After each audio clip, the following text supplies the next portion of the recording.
Hi, everyone. Thank you very much for joining. We're just going to wait a minute or so before we get started.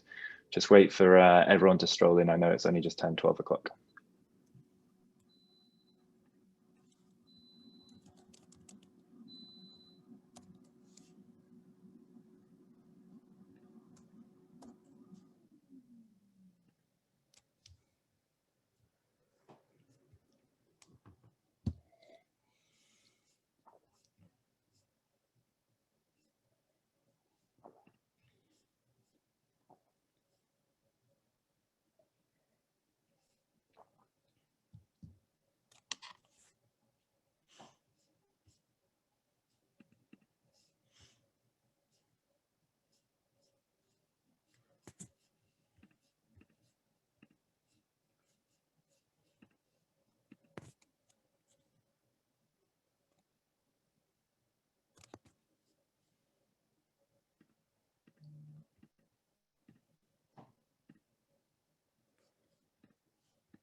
Great. We have about 150 people signed in so far, so I'm going to get started. For those of you who don't know me, I'm Sean Ishmael, Chair of the SMCC Education Committee, and we're really excited for today's forum, the first of 2021. 10 positive things in Canadian sponsorship in 2020, takeaways from the 14th annual Canadian Sponsorship Landscape Study and expert input.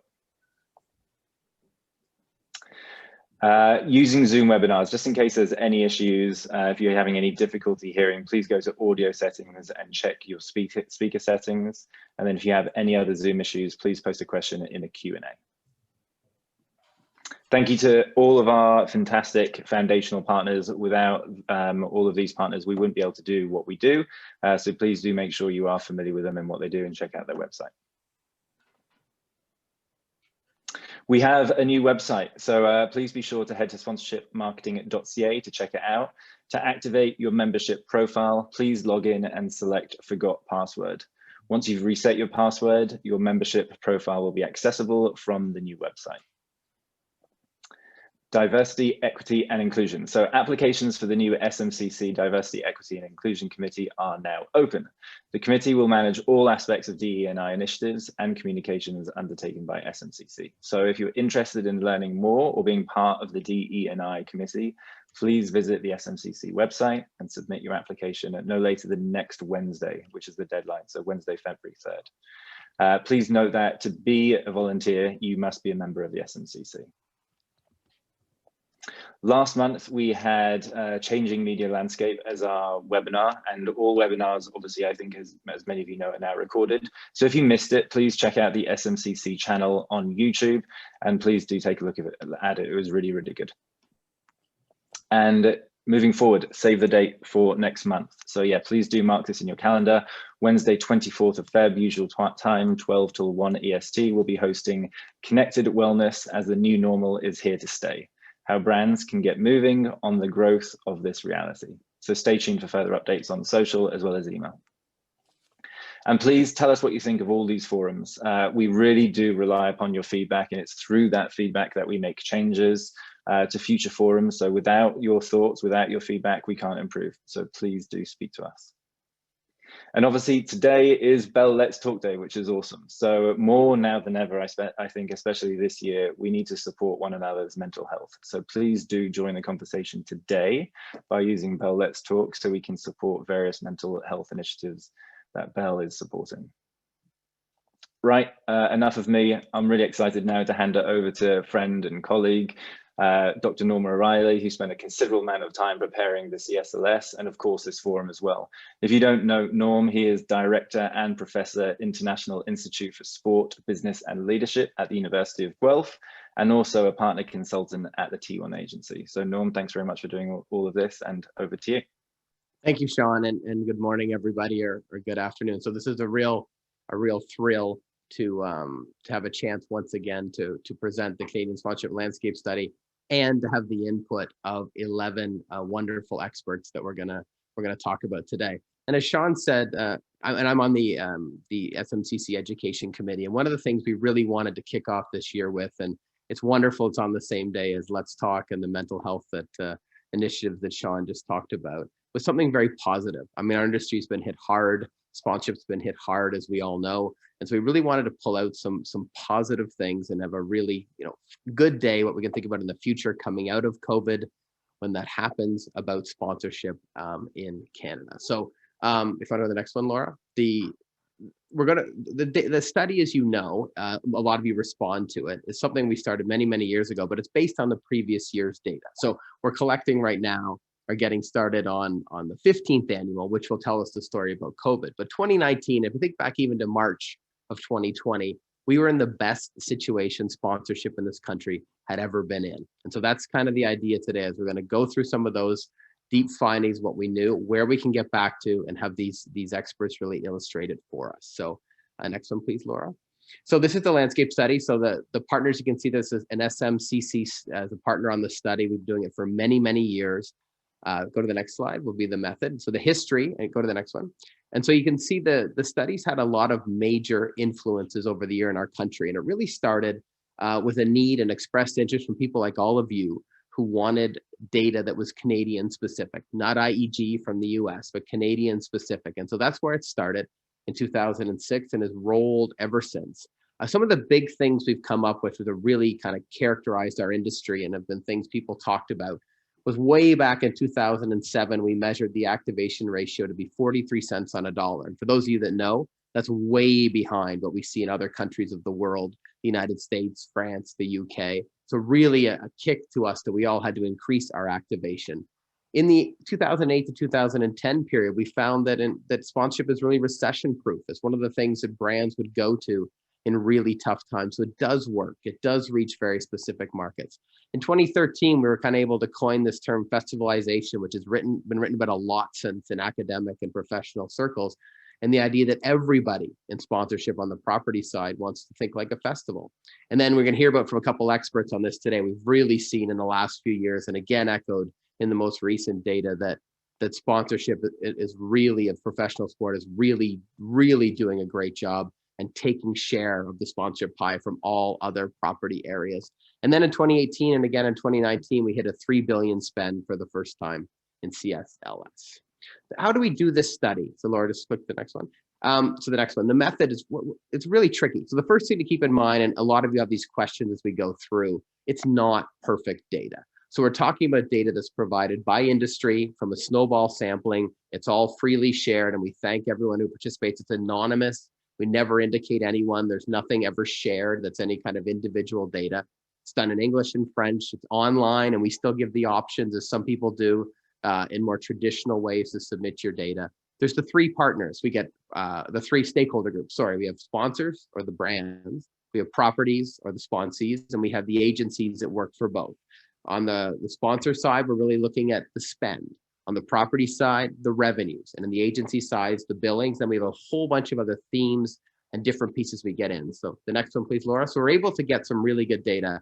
And over the course of the study, I've had more than 4,400 Canadian organizations respond. It is a B2B study. There is no consumer input. We went online, click to the next one. We went online and have now gone, most of the responses come online. In the early days, it was all phone, and we do offer it in both English and Francais, and we get a mix of answers, and we publish the results, sponsorshiplandscape.ca, in both official languages. Next one, please. So what are we doing today? Well, we set out here, and this was, as Sean said, the SMCC Education Committee. We really thought, well, how do we present this and do something very, very positive? And we talked around and we decided to do it in this positive light. And a year ago, you may recall, we had a very, very well-attended breakfast forum back when we did them at Real Sports in downtown Toronto all together. It was wonderful. And it was a very successful session. So we set out to find 10 people to look at select results. Ended up with 11. Hey, you get a bit of a bonus today. There's 11 experts that are going to comment. So I'm going to go through the summary of those results. For those who want the full results, they're posted. They're freely available. You can grab them. But for those, we've selected 11 very specific results that are positive, and we're having these 11 experts who represent brands, properties, and agencies across our country and from the United States to really comment on the different results. So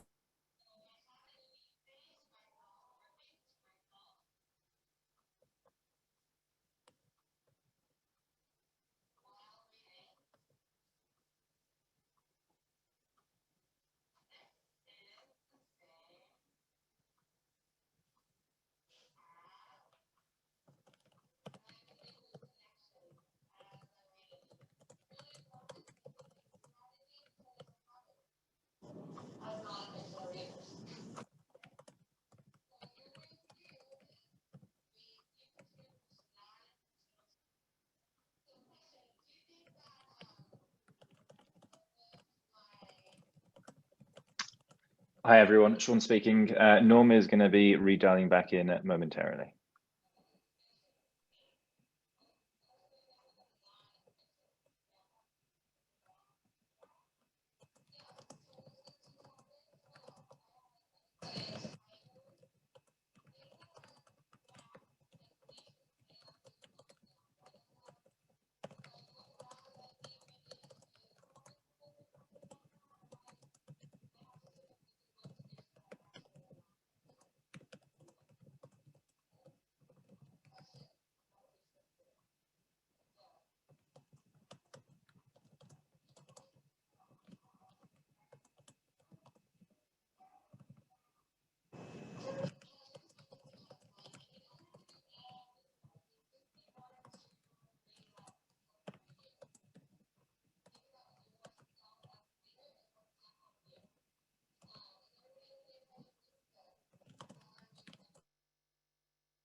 Hi everyone, sorry about the technical difficulty here. Norm is trying to get back in, and as soon as he is, we will continue.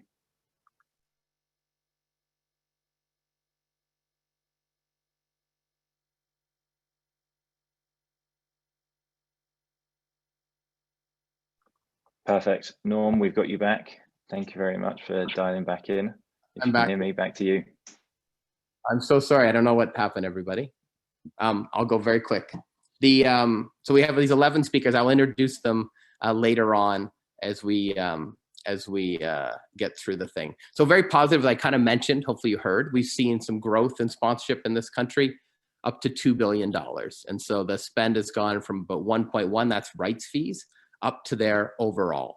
So if we can just flip to the next one. So now what I'm going to do is get into the 11 select findings that we're going to identify today, and the 11 wonderful experts that have volunteered their time to kind of help out. So the first is around consumer passions. And so this is a question we added into the study about 4 years ago. And the real drive was from feedback to say, hey, why are sponsors investing in certain areas and certain properties in our country, and why?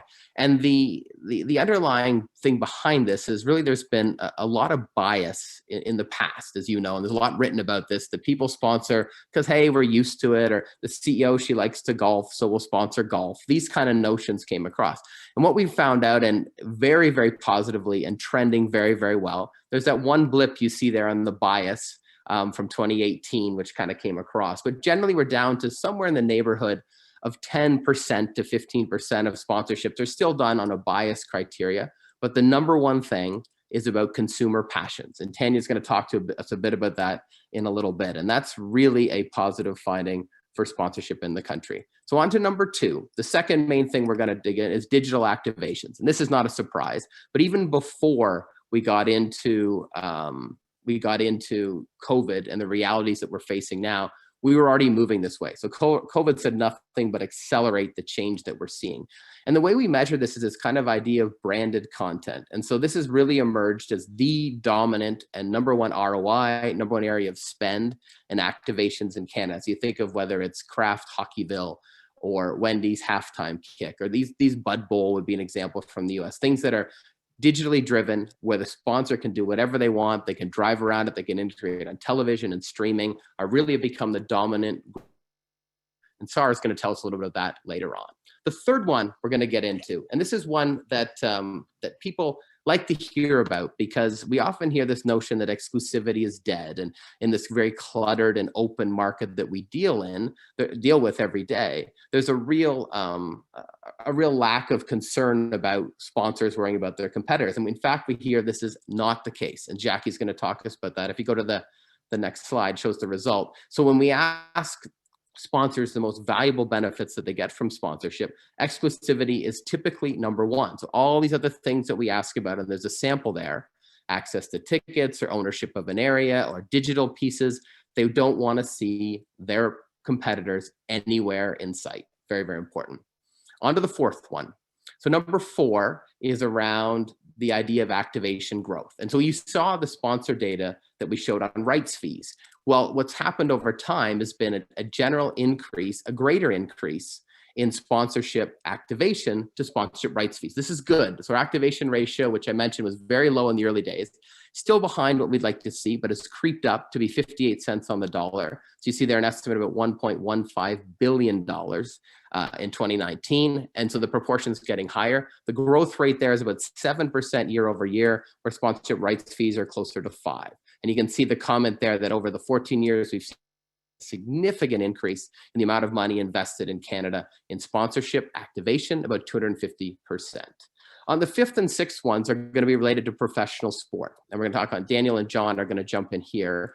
And there's two slides we're going to show on this one. So we go to the first one. This is around the largest category. And so pro sport generates, as you'd expect, about half of the largest categories of property respondents. What's interesting was when it is a pro sport property as the largest category, the amount of spend is significantly higher than in other categories. And we're going to hear about that. The second slide, if you can go to that, around the property mix. And this is where we see that renaissance we talk about. So it was interesting, the study, and we were often very critical of pro sport up until the 2013-ish time, really being share going to festivals, being kind of old fashioned in how they did things. Well, that has shifted. Professional sport had that one increase, and now we've seen another increase. And so coming close to half of the dollars invested in sport and sponsorship in this country is in professional sport. So for any of you in other categories are looking for best practices, key success factors, things to learn from, pro sport is really dominating. In terms of number 7, and Andrea's going to comment on this one, this is around a service deficiency. And this is one, for those that have followed the study, we've actually written a number of academic papers about this as well. And you show the data. There's a real incredible challenge. So most properties and their agencies have a different impression of how their sponsor views their servicing efforts, fulfilling the contract, delivering on the activations, all those kind of pieces, than is actually happening. And we see significant gap in those data year over year. And you can see the examples there. Almost every year, it's a very, very similar result. She's going to give us some insights on that. The 8th one, Yuri will comment on this one, is this evaluation conundrum. And we'll get some input from Adam as well on ROI. And this is really this interesting dynamic that happens over time where you get everyone's telling us to that famous question, what keeps us up at night about sponsorship? Every year for the 14 years of the study, the dominant or number 2 has been something related to ROI. Are we meeting our targets? Is it delivering what we expect? Am I spending on the right thing? Yet we see an ongoing and continued underinvestment in evaluation in many, many properties. We hear this from all the groups, not being evaluated. So we'll hear a bit more about that. On number 9, and Zaylene's going to join us from LA to talk about the activation gap. So this is a perfect group. And this is where we see, and I mentioned this before, the 0.58. Well, there's a decimal point cut off there, but there's a 2.1 is the ratio we've seen the last 3 years in the United States. And we see similar data in other developed countries like the UK and France. And so we're way, way behind on our activation. And so she's going to comment on that for us. The 10th one will be Kareem, who's joining us from New York and Sport 5, also former student. So he's going to talk to us a little bit about this interesting dynamic that we've seen. So here you can see 2018 and 2019 data.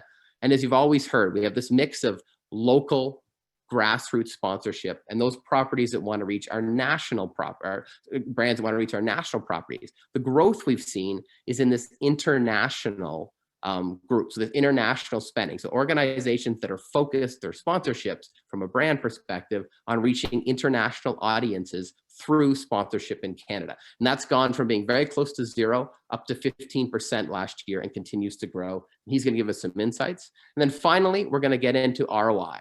And so ROI from sponsorship, and Adam's going to talk about this, as you see in the results there, and this is a classic 5-point scale. We've seen a positive thing in recent years where sponsors and properties are quite aligned on the study. What is challenging is that it's not as high as a lot of us would like. Very, very few are very satisfied. And you see a chunk of about 1/3 of sponsors and properties are not satisfied or neither satisfied or somewhat dissatisfied with the return they're getting on their investment. So I think now we're going to get into our speakers. Sorry, I had to rush a little bit, but I think I got us back on time. And so we're going to start on number 1, which is around consumer passions with Tania. So Tania, if you want to jump on. Tania is the head of corporate partnerships from the Dairy Farmers of Canada. DFC is they're well known. She's been a leader in that space for a long time. She's also worked in her past with organizations like Air Canada, Rogers, L'Oreal in her sponsorship career. So Tania, over to you to tell us a bit about Consumer Passions. Thanks, Norm. So Consumer Passions as the #1 focus for sponsors. Well, that's great news that the focus of brand partnership strategies align with brand strategic direction to connect with their target consumers, more specifically their passions, placing consumer mindset at the forefront of decisions, set the stage for positive results with the sponsorship selected.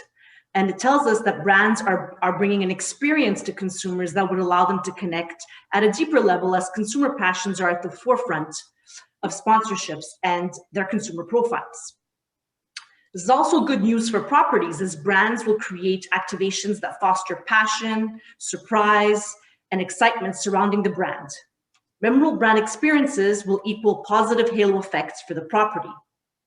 Also, we know that generally consumers are passionate about their preferred live events, giving a positive outlook to live events post-COVID. So that's always good. So here we see what this data point brought to mind for me is how consumer passions leads us to the sweet spot that we see here in the middle of the 3 circles.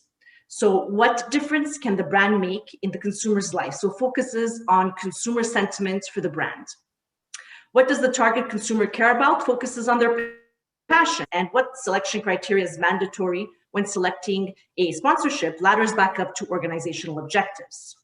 So consumer passions being the #1 focus for sponsorship selection really gets brands close to the sweet spot for picking the right sponsorships for their brands, because consumer passions can usually be found as an element of each of these 3 circles that we see on the slide.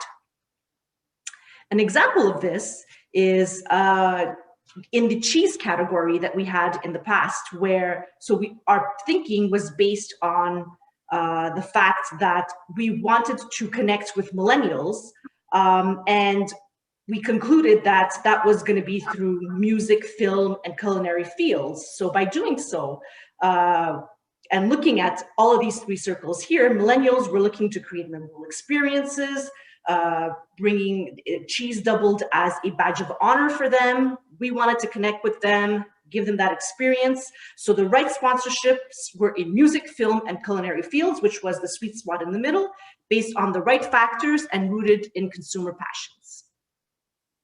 Brilliant. Thanks. Thank you, Tania. Very well done and wonderful insights from a brand. So next we're going to move to our second one, which is around the growth of digital activations. So Sahr, if you could join us. So Sahr has got a really interesting background and a bit of a double life. He's both the founder of Sea Tribe, an events festival that's based out west in Edmonton. So he's joining us from there today. And he's marketing director for a tech company in the United States based out of California, where he's worked with a whole bunch of digital properties. He's really an expert in using a lot of online platforms, both for events and for sponsorship. So Sahr, if you're there, we'd like to pass it over to you. Absolutely. Thanks, Norm. And thank you everyone for the opportunity to talk about this wonderful study and how it applies to, I guess, the sponsorship landscape. You know, as a novice and very early festival property based here in Western Canada, you know, I guess we weren't impacted as much given that we were still trying to grow some of our unique assets and differentiators in the marketplace that would give us a little bit of leverage to have better conversations with sponsors and whatnot. But what we really learned was that in this world that's really democratized technology and access to technology, and even now, you know, as Norm kind of alluded to, an event like this that would typically take place in a kind of face-to-face setting, but now we have kind of digitized the experience and dematerialized in the sense that we are gathering through zeros and ones versus through brick and mortar. I think it really opens up the opportunities for brands, you know, incumbents and emergent to have a strong impact in the sponsorship landscape. And you know, as a festival property that celebrates collisions and bringing people from disparate groups and backgrounds together, we were seeing this thesis really come to life now, and it's allowing us to experiment with different tools and technology so that when things do actually open back up, we can probably navigate to more of a hybrid experience. So as an event property and one that spans multiple days and with various, I guess, verticals that we like to implement into our festival, ranging from music, fashion, technology and innovation to gaming, you know, this really gave us an opportunity to experiment with, you know, bringing together experts that we had created relationships with in the gaming environment and hosting and using their expertise to host a virtual fashion show. So as you can probably see from my screen here, this is a model that we had take part in our fashion show, and we worked with a gaming company to actually create some of the virtual environments that we have here. So we've gone from this in-person event, and sorry if the text is backwards on this video, but to an event we're able to take real life people, place them in virtual environments, and see the collaboration and coordination amongst disparate groups really come to life within a festival property. So we're really excited because as things open back up and as we create more of a hybrid experience and access to global marketplaces, we think that you know, as a property, we're in a really good place to continue to build on some of these unique attributes and assets. Thank you, Sahr. Really, really, really valuable insights into that trend. Number 3, and we're going to call on Jackie Ryan, and Jackie is the only returnee from our experts from last year. So I don't know if that's good or bad, Jackie, but thanks for coming back. Jackie is the Chief Brand and Commercial Officer with the COC. If you look at her bio online, she's won awards. She's been with Scotiabank. She's really the ideal person to talk about this. So Jackie, welcome, and over to you. Thank you, Norm. Very pleased to be here today. Excuse me. Hello, everybody. Bonjour tout le monde. As Norm's research supports, exclusivity has been identified as the most valuable benefit to sponsors. At the Canadian Olympic Committee, we see this play out very clearly in the marketplace every day. Brands sponsor the Canadian Olympic Committee because they're looking for an exclusive association with Team Canada, something that provides them distinction in the marketplace, something their competitors can't buy, and something only Team Canada can offer. And so as consumers make, you know, product choices based on differentiation, you know, most definitely consumers, when they're making product and service choices, it is based on differentiation. Business, standing apart from your competitors in the eyes of your target audience is really essential to driving business growth, whether that be driving awareness, consideration, purchase, ultimately loyalty. And this is where sponsor or partner exclusivity comes into play and can be very impactful, and touching on a point previously, can actually be measured through ROI. So for the COC, just looking at us as a case study, we build our partnership platform around this very premise. We provide this distinction, this competitive advantage, by offering category exclusivity to all of our partners and access to a universal platform. This partnership model provides exclusive rights to Team Canada, exclusive access to the largest addressable market of any property in Canada, where 80% of Canadians are fans of Team Canada, exclusive access to this national property, which is highly efficient for targeting, touching on my earlier point, and increasingly, and this is really important, at a time when consumers want to engage with an organization or with organizations who are doing good and making a positive impact, we provide our partners exclusive access to join us in driving our purpose, which is anchored in celebrating Olympic values, so that together with our partners, we are transforming Canada through the power of sport. Next slide, please.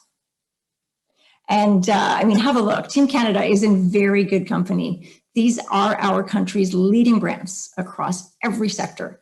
And they all have one thing in common. They are exclusive partners of Team Canada. And every single one of these brands take this partnership to heart. I mean, it's been such a tough year for everyone. And I'm so proud to say that every single one of Team Canada partners have helped our athletes, our coaches, the broader sports system through this past year, through postponement of the games last year, taking us into this year. All of our partners have remained 100% committed to Team Canada on the road to success this summer in Tokyo. So Norm, that is my positive message today, and you really wanted us to make sure that we were speaking about what is positive from this study. And so for me, the most positive message we have today is that, you know, we are so thankful to our partners for helping us all navigate through these very, very challenging times and onto the road to Tokyo this summer. Thanks so much, Norm. Jackie, and great slide there with that impressive the list of partners there. So thank you. So we'll move on now to number 4, and I'd like to welcome Troy McCann. Troy is a Senior Director of Marketing with Wasserman. He's been with Wasserman for, I believe it's 14 years now, Troy, and has worked with a number of big brands, Coke, Heineken, Coors Light, amongst others. So Troy is going to talk to us a little bit about the growth of activation in our country, and over to you, sir. Thanks, Norm, and to you and your team for pulling all of this together. The study does an awesome job of pointing out the growth we've seen in activation spend, and as you've said, doubled in the past 14 years. I think looking forward, we're all real eager to see this double again, and hopefully within the next 5 years. And I think there's reason to believe that activation investment will continue to grow because this pandemic has accelerated innovation, created new opportunities to connect with more fans.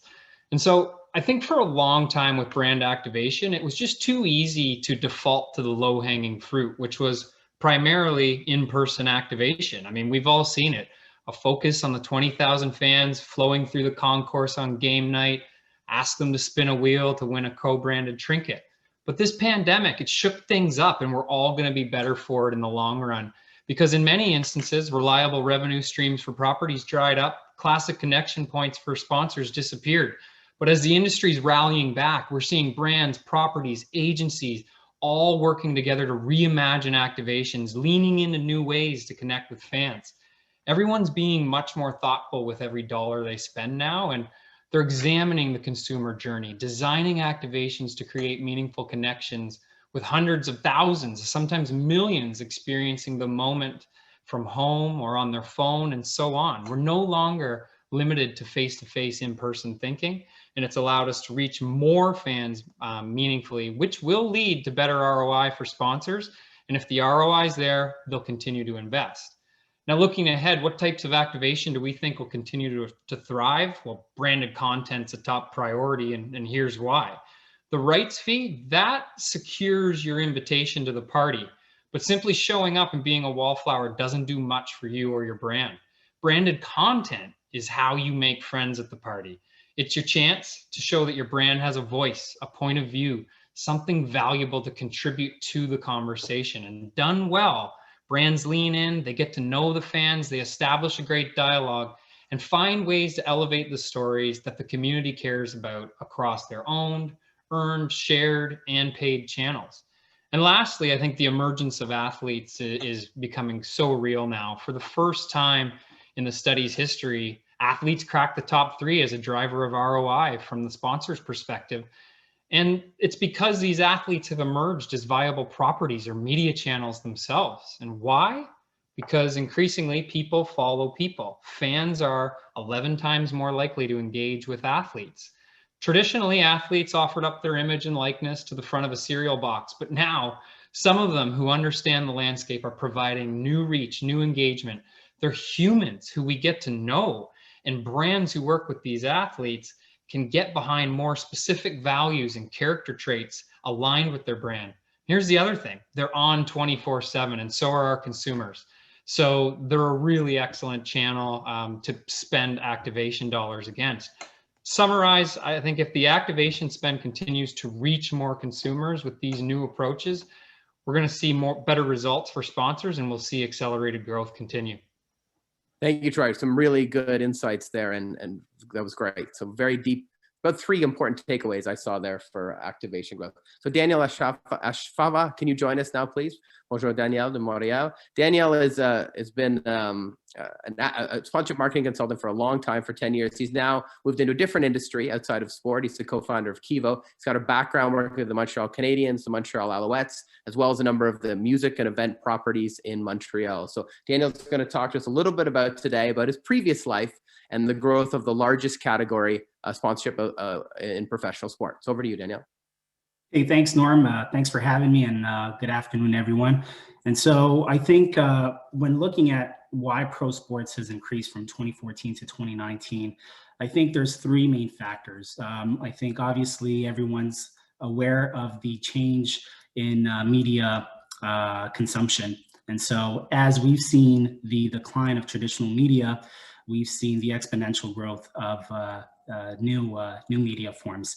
But one thing has always remained constant, and that is the strong TV ratings for live sports. And so the ability to connect with audiences and to have audiences that are engaged and really interactive with pro sports is one of the reasons why we see almost half of sponsorship dollars going to pro sports. In addition to that, we've seen the growth of on-demand streaming, right? The ability to watch sports whenever, however, on your tablet or on your phone. So I think that has also helped keep those TV ratings up.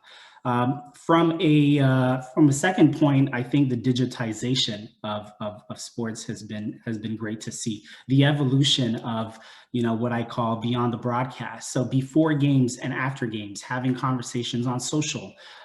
Troy just spoke about having conversations with your favorite athletes as well. And so I think that is something that has grown in the last few years and is continuing to create new properties for pro sports teams and pro sports leagues to benefit from. The third point, I think, is festivalization, right? You alluded to it before, Norm.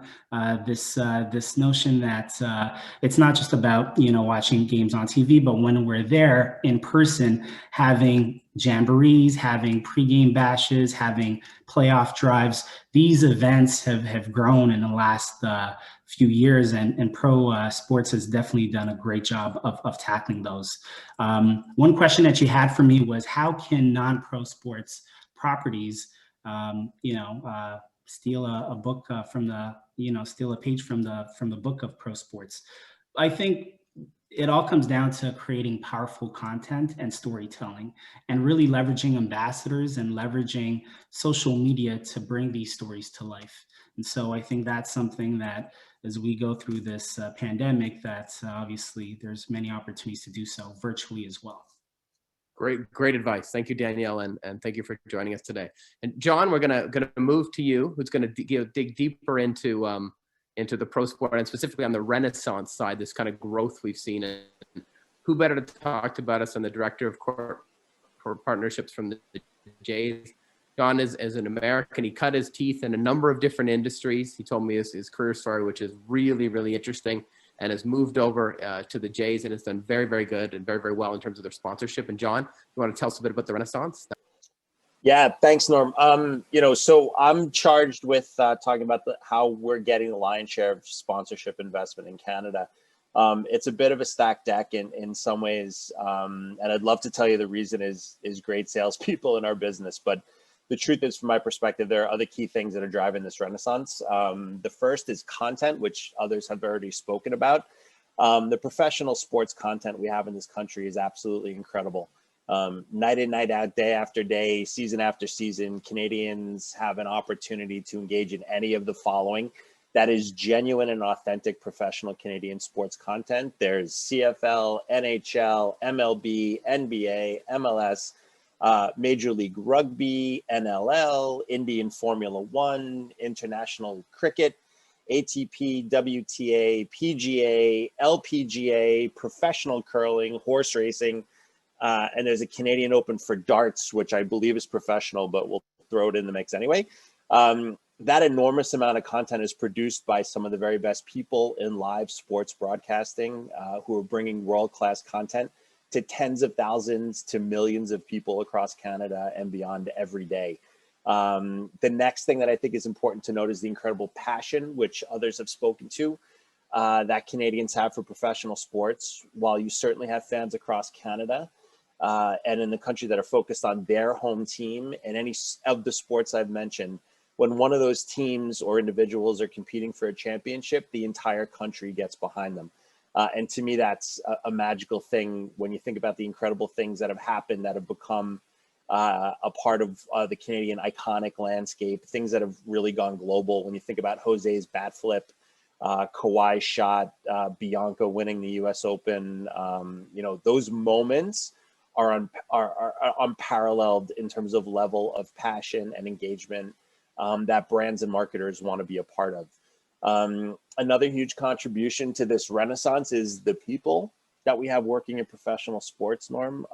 To me, some of them, they're some of the best people in the sports business and in business, period. And I think a lot of that's true across the entire sports landscape. These people have been the stewards of this renaissance and continue to innovate and create how we work with brands and marketers in a way that drives honest and genuine connections and high impact engagement. Another side note is ownership. We have significant ownership and people that are committed to ownership in the game across the sports landscape. So when you put all this together, what we have and what we do is to provide brands and marketers with an opportunity to be a part of something that nothing else can deliver in terms of engagement and connection. Professional sports sponsorship, in my opinion, is the hardest working brand and marketing investment a company can make, particularly in Canada, because there's an opportunity to engage an entire country. The investment slide that you showed is proof of that, and I expect this renaissance can continue. Great. Thank you, John. Thank you for the honesty and the really frank advice. That was terrific. So let's move on. We'll move on to our number 7, which is Andrea Shaw. A lot of you, so Andrea, if you can join us, know Andrea from her days at the Vancouver 2010 Olympic Games. Since then, she's been the leader of TTG Consulting. And I was remiss to thank Ryan Deuce, who's on her team, who's helped me, along with Tim McKay from the COC, in putting today's session together. With losing the internet, I lost that slide to thank those two guys. But so Andrea, if you want to talk to us a little bit about this servicing challenge, hopefully in a positive way, welcome. Absolutely. Thanks so much, Norm. Yeah, the results of the sponsor servicing category measurement speak for themselves. And I've been in this industry for a long time, and I'll say that it has forever been an area of concern. Having said that, there's some great case studies out there that many of you are doing, but obviously there's room and the need for significant improvement so that the impact on our industry is mitigated. My personal belief is that a critical element of servicing starts in the sales process. Yes, starts in the sales process. And it's this point that is often completely overlooked. This is a time when you as a property or an agency representing a property need to fully understand what a brand is trying to achieve through a partnership with you. As a brand, this is a time you need to clearly articulate what specific business objectives you have. And it's at this very time that all parties need to determine whether a mutually rewarding partnership can be achieved. And if it can't, and you know it can't, walk away. Promises made need to be promises kept if we're to increase our service standards in Canada. Next slide. As a proof point, in the 2010 Olympic and Paralympic Games, never ever would we have achieved raising $760 million had we not taken on this approach. Our relationships with Bell and RBC, HBC, Petro-Canada, GM, many others. One great example of this was Bombardier. We walked into Bombardier. They had never done sponsorship. Their biggest investment was $25,000. They shared with us their business objectives and their challenges, and we educated them on how that investment could achieve those objectives. And we walked out with a $15 million deal. That's called the service element. Another case in point, we had a $3 million deal right on the table. And we knew that we couldn't deliver on the specific brand's expectations. So we walked away. It's all about your reputation, reputation, reputation. So there's tons of positive success stories out there where we witness year over year increased wallet share from sponsors where servicing starts during the sales process and does not let up until your event is over and a wrap-up report is presented to your sponsor. Fine examples, COC, World Juniors, MLSE, Rugby Sevens, to name just a few. There's many out there that are very, very positive. So in closing, 4 key points I'd like to leave with you. Properties, agencies, brands alike, remember, servicing starts in the sales process. Properties, service excellent is paramount to your success. Agencies, help be bridge builders, elevate standards on both sides of the fence. Brands, it's your investment. Hold properties accountable. You'll end up making them better. And in these COVID times, double down on all I've said, and for sure will result in increased activation, hospitality, engagement, and better results in this very critical area of sponsor servicing. Thanks so much. Andrea, terrific. Really, really great insights. Thank you so much. And we'll move to number 8, and Yuri. A lot of you know Yuri's been in the industry for about 20 years. He's currently partner and consultant with Charlton Insights. He's been involved with Nielsen, with Repucom, and a number of brands over that career, and brings great insights from the marketing and the research world. So Yuri's going to talk to us a bit about this ongoing evaluation conundrum. Over to you, sir. Thank you, guys. Hi, all. So I've put a slide up, and I hope it helps explain a little bit of what I'm going to talk about. Sponsorship evaluation is a critical part of the industry. There's so much effort put into exploring different opportunities, assessing asset mixes, negotiating a deal, that it's still quite surprising how little effort goes into doing your proper homework. It's like going to a job interview and not doing any homework on the company, its competition, key stats. Just doesn't seem to make sense. And I believe it has to do with the fact that there's a lack of understanding of what evaluation means, what it can deliver at every stage of a partnership. The great news is that it always comes up as a key issue and that it's top of mind. Doing a proper valuation will allow an educated, fact-based conversation between all involved parties, both at the acquisition stage, at the renewal stage, but also during the partnership. And it really should be the foundation of any sponsorship. Now, there are many different meanings on evaluation. It could be traditional sponsorship asset valuation, it could be market research to assess positioning of the property and fan behavior, it could be media evaluation to assess the media footprint, and in the best case, it's a combination of. Just a quick note on valuation, so not evaluation, valuation. There are as many methodologies as there are agencies. All of them use similar like methodologies assessing tangible, intangible values. But although you can argue in perpetuity on the numbers, what you can agree on is the value drivers of a sponsorship and the share of voice of each asset category, which is critical to having an educated conversation around sponsorship. And although I take evaluation seriously, I also want to put them in context. It's a bottom-up approach. So on the left side of the pyramid, or the left pyramid, you evaluate all the different building blocks to come up with one number. How you use that number is an entirely different conversation. An evaluation exercise should always include top-down view as well, analyzing the fan base, reach, brand behavior, comparing similar like properties, what is the sponsorship inventory and availability, how broad is the category, and the competitive landscape. It is critical to take insights to applicable insights, make insights meaningful, and let insights drive conversation, which inherently lead to better sales, better renewals, deeper partnership relationships. If we want to make sure the sponsorship industry continues to grow and prosper, it is critical we take evaluations more seriously and continue to invest in education and implementation. That's it.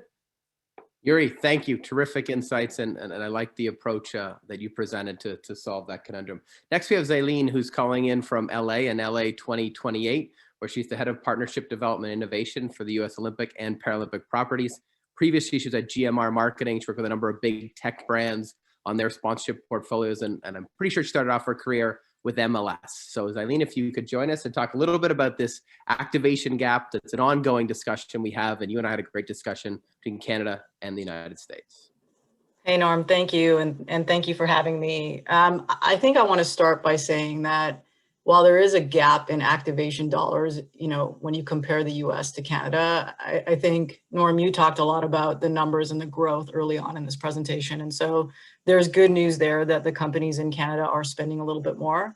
And then I would also say that, these are different markets. While there's a lot of similarities between Canada and the US, it's a different market and there are different market factors. And I don't think that anyone should set expectations that, companies in Canada will at any point in time spend the exact same amount as companies in the US. And I think that's important to keep in mind. When I looked at the data, Norm, that you sent over, I tend to split data into, what are the quantitative things that might be affecting that data and what are qualitative. And so from a quantitative perspective, I think there's two things to keep in mind. Number one, sport and sport properties here have a large media following and distribution. And so everything pretty much that is coming from a sport perspective is available either on TV or via streaming. And, brands know that for them to have a message that actually reaches their target, they're going to have to spend media dollars, and those media dollars are quite expensive. From an LA28 perspective, already we go into the marketplace with a 1-to-1 media and sponsorship ratio that already lifts that number up on the US side. The other thing to keep in mind is, and I think Troy brought this up earlier on, is a lot of companies, just like in Canada, in the US, will use athletes as part of their activation strategy. And, it wouldn't be surprising to anyone if I said that athlete endorsements here in the US, particularly for very well-known names, cost a lot more money. And so those are kind of quantitative factors that probably increase the US number more so in the US than in Canada. And then there's a couple of qualitative factors that just to keep in mind. Number one, there's a lot of clutter in this market. There's a lot of venues, properties, and brands that want to be associated with them, and you have to spend a lot of money to break through, and brands will do that. And then I think there's just there's an awareness in the US from an agency and a brand perspective that they are going to have to spend more money in order to fully leverage their sponsorship rights. That there is just a know-how. And so when brands enter a relationship with a property, they already build in budgets to allow for at least a 1-to-1 activation to sponsorship rights fee spend, if not 2-to-1, sometimes 3 or 4 or 5-to-1. And that happens over time, but I think it's an important factor because they're not fighting for budgets along the way. And if they are, they're usually not doing that deal in the first place. So, Norm, I thought that was just some interesting, context behind some of the numbers that we should just keep in mind. No, it's wonderful. And in our back and forth, I mean, there are many reasons why, but I think we've seen some progress, but your point is taken. There is some improvement, I think, certainly that we can do and learn from our neighbors south of the border. Thank you very much. All right, over to number 10, and we know we have 11 today with our bonus, but Kareem is next. Kareem is with Sport 5 in New York City. He's actually a former student as well. Since he's very global in his perspective, so he's perfect. He's worked for Lagardère, an agency out of France, and he's been in the US. He's originally from Egypt. He's got a lot of perspective for it, and Kareem is going to talk to us about properties and the growth of the international focus of the reach. Over to you, Kareem. Thanks, Norm, and thanks for having me, everyone.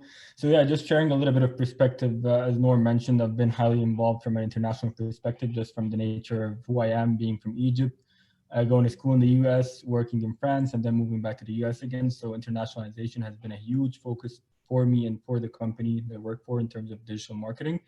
And just in terms of seeing why internationalization makes sense for properties. So over the past 10 years, we've seen a huge influx of different properties going outside of their continent, basically trying to expand their footprint, to grow territory, to engage different kinds of audience, which leads to a lot of generation of revenue streams. A lot of examples, whether a lot of US properties going abroad, you see the NFL in London, the NFL in Germany, the NBA in France, NBA in China, etc., as well as a lot of European properties going to the US. This is an example of a case study. The Premier League has been pushing heavily over the past 4 years in terms of growth in the US market. They've launched specific US digital channels, as well as having the other member teams in the Premier League launch a lot of different channels as well. You've got Everton, Liverpool, Chelsea, City, and Arsenal doing the same. And the goal is obviously growing and engaging the audience, growing their footprint in that market, as well as trying to generate new revenue streams. This enables those properties to generate ticket sales whenever the team is visiting that specific region, to generate different commercial partnerships, as well as different licensing, merchandising opportunities, as well as increase media rights opportunities, which is also a huge portion of what the Premier League is doing in the US, as you can see with their partnership with NBC Sports. In terms of the next slide, why does that make sense for brands? That also happens from the other end of the spectrum. A lot of brands have been trying to also grow outside of their key market, or just attract or utilize the likeness of an international property that is well favored in their market to try to just generate and penetrate new customers and consumers. A case study here, the Washington Wizards just signed a Japanese player, Roi Hashimura, last season, and that led them to kind of go full-fledged in terms of attracting or penetrating the Japanese market. They launched a Japanese-specific Twitter channel, and they got a Japanese commentator to help them also penetrate that market. That led them to signing a deal with NEC, a Japanese multinational conglomerate that's involved in tech, and help them do that the same thing. Same also applied another case study. La Liga, the Spanish premier, top division soccer league, signed a deal with Orange Telecom, which is a telecommunications company in Egypt. Again, that deal is just specifically for the Egyptian market or the Middle Eastern market, utilizing the likeness for La Liga in order to expand, penetrate, and attract new consumers, as well as pushing and driving sales and services of their products. Thank you, Kareem. Very, very good case studies. And hopefully everyone is being global in their reach, whether you're a property or a brand, and then agencies, as Kareem mentioned. So thank you very much. That's 10. I'm pleased to, and we're right on time, to welcome our final speaker, certainly not the least of our speakers, Adam Holt, who's a Senior Vice President with Fan AI. He's a former professional golfer, has worked for many, many years with a number of big brands, NFL, NBA, New Balance, Buzz, Real Madrid. And Adam's going to talk to us about ROI from sponsorship to wrap up our experts. Over to you, Adam. Thank you very much, Norman, and thank you to Ryan as well for the opportunity today.